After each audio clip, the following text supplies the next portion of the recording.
Nanindigan ng Department of Energy na sapat pa rin ang supply ng langis sa bansa sa kabila ng nagpapatuloy na krisis sa Middle East at panibagong mega oil price hike ngayong linggo.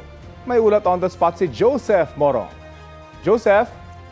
Rafi, 8 piso o 8 pesos hanggang 12 piso o 12 pesos ang itataas ng presyo ng kada litro ng gasolina, 15 to 18 pesos naman sa kada litro ng diesel at 12 pesos hanggang 22 pesos naman para sa kerosene. Yan ang inununsyo kanina na pagtaas ng presyo ng produktong petrolyo ng Department of Energy. Ayon kay Energy Secretary Sharon Garin, mas mababa ito kumpara sa mga dating oil price hike na posibleng bunsod daw ng kumakalmang presyuhan sa world market. Dagdag pa niya, may supply ang Pilipinas ng produktong petrolyo na kayang tumagal ng 45 days o isa't kalahating buwan. At inaasahang madadagdagan ito ng 1 milyong litro na magdadagdag pa ng 1 linggo sa stock ng gobyerno na iniaatas nila sa mga pribadong kumpanya ng langis na kunin. Ang 1 milyong litro ng langis ay darating ngayong linggo. Hindi raw nakakaalarma at nasa comfortable level pa ang supply ng langis ng Pilipinas ayon kay Secretary Garin.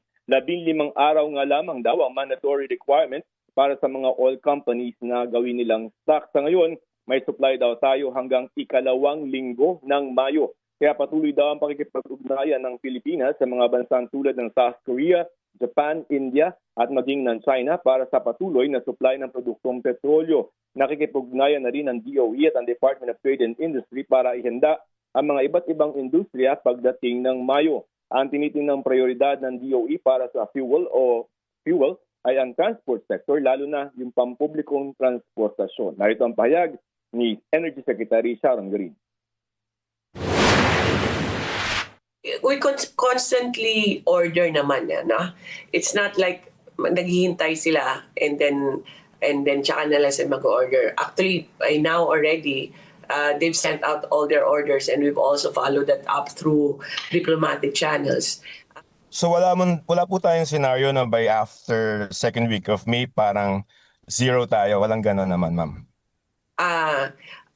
We're really working hard to avoid that, no? It depends on what happens in the Middle East and all the other countries. But yes, so far, how it is, the pace of our orders and the results of our efforts, we don't envision that as of today. Sigahan naman ng DOE napaulat na lampas 400 ng mga gasolinahan na umay nagsara dahil sa posibleng hoarding daw ito, lalo na kung nagsara sila na may laman pa ang kanilang mga tangke. Nakausap naman ng DOE ang mga airline companies at ang pagbabawas ng flight ay dahil daw sa presyo ng jet fuel at hindi sa kakulangan ng supply nito. Rafi?